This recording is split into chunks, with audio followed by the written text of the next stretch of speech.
சம்பந்தம் இல்லாம ஒவ்வொரு இடத்திலும் நாங்க எதிர்பார்ப்போம் என்றா எங்கட பிள்ளைட்டு ஒரு எதிர்பார்ப்பு, இவன் இப்படித்தான் வரணும், இப்படித்தான் போகணும், இப்படித்தான் போகணும், அப்படியே அவரை எதிர்பார்ப்பு. அடுத்த மகள்கிட்ட ஒரு எதிர்பார்ப்பு, அடுத்த மனைவிட்ட எதிர்பார்ப்பு, மாமிட்ட ஒரு எதிர்பார்ப்பு, இப்படி ஒவ்வொருத்தரையும் எதிர்பார்ப்பு. யாரை கண்டாலும் இவர் இப்படிதான் நடக்கணும், இவர் இப்படிதான் இருக்கு. நாங்க போற ஒரு சபைக்கு போனா இங்க இருக்கக்கூடிய 5 பேர் நாங்க எந்த இடத்துக்கு போனாலும் எங்களோட மைண்ட்ல எதுவுமே இருக்கக்கூடாது.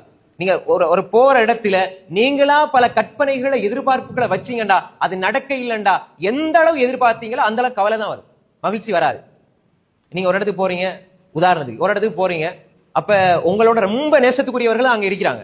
நீங்க போற பொழுதே மனசுல எல்லாம் நான் போனா எல்லாரும் எழும்பி அப்படியே என்ன கட்டி பிடிப்பாங்க, மானக்கா செய்வாங்க, என்னோட பேசுவாங்க, சிரிச்சு என்ற சுகம் விசாரிப்பாங்க நினைச்சிட்டு போவீங்க. நீங்க இன்னைக்கு இப்படிதான் நிறைய இடங்கள் இப்படிதான் நடக்குது. நினைச்சிட்டு போய் அஸ்ஸலாமு அலைக்கும் சொல்லுவாரு, அவங்க வலைக்கும் சலாம் அப்படின்னு கையை காட்டிட்டு அவங்களோட போனை தான் உருட்டிப்பாங்க.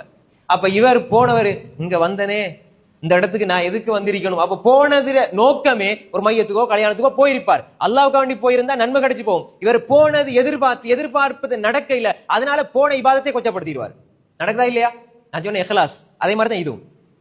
இங்க போனது என்ன, எங்களை 4 பேர் எதிர்பார்ப்பாங்க, 4 பேர் வரவேற்பாங்க, எப்ப வந்தீங்க உட்காருங்க அப்படின்னு சொல்லி 6 வாரத்தோட எங்களோட பேசுவாங்க நினைப்பாங்க. ஆனா யாருமே கணக்கெடுக்க மாட்டாங்க. இப்ப என்ன நடக்கும்?